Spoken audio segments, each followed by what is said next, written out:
Assalamualaikum warahmatullahi wabarakatuh. Kembali lagi di channel 22 Aluminium. Pada video kali ini saya menjelaskan tentang cara memasang engsel tanam ya teman-teman ya. Dan ini adalah sambungan bagian kedua ya teman-teman ya dari video yang kemarin.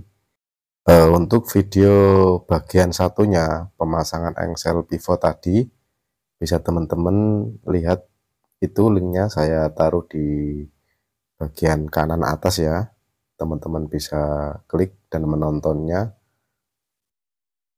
Dan ini adalah sambungan pemasangan flooring yang bagian bawah.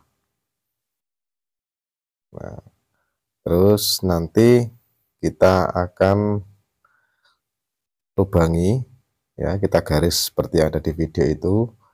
Lanjut kita akan melubangi pakai gerinda. Teman-teman bisa menyimak ya caranya. Ya.